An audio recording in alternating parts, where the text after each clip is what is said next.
Pendant son séjour en Côte d'Ivoire dans le cadre de son stage de fin d'études chez Bolloré, une jeune femme du nom de Rania Belkaya va avoir une idée de génie. Alors qu'elle observait la manière dont la population ivoirienne recevait de l'argent de l'étranger par la diaspora afin de pouvoir se fournir des biens et des services, une idée lui vient à la tête. Mais avant de vous la présenter, générique.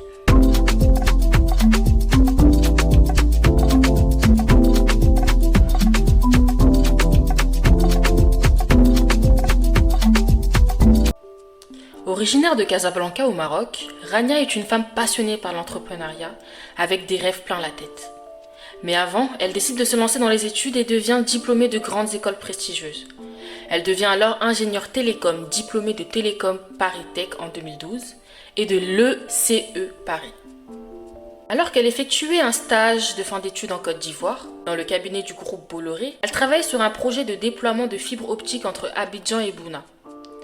Alors elle en profite pour découvrir le pays et c'est pendant cette découverte qu'elle observe un mécanisme lié aux transactions financières, principalement en provenance de l'étranger. En effet, pour pouvoir vivre, certains Ivoiriens recevaient de l'argent de la diaspora via des plateformes classiques, que l'on connaît tous, telles que Western Union ou MoneyGram. Et Rania remarquait certains problèmes que possédaient ces plateformes, notamment des frais élevés ou même des retards de transactions.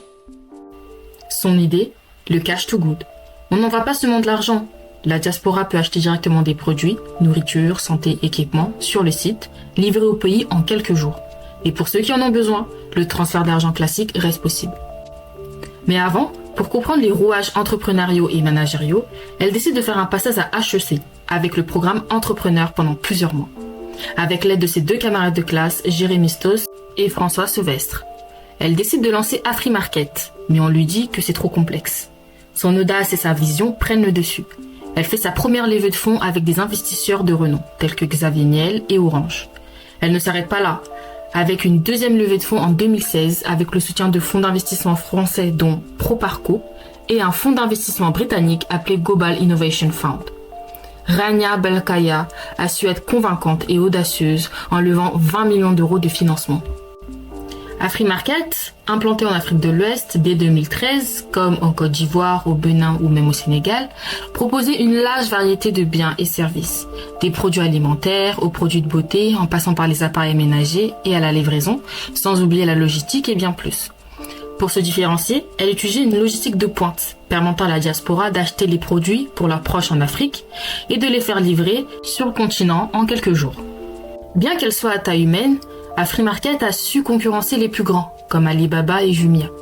Malheureusement, toute bonne chose a une fin. AfriMarket n'a pas pu résister face à la concurrence et sans nouveau financement. En 2019, elle a été placée en liquidation judiciaire. Aujourd'hui, Rania a finalement opté pour une carrière professionnelle, dite classique, auprès d'EQT Partners, spécialisée dans l'investissement technologique. Mais son parcours n'en reste pas moins extraordinaire. En effet, il faut avoir un courage inébranlable pour entreprendre loin de chez soi, avec un entourage sceptique. Rania nous montre que l'action compte plus que l'inaction.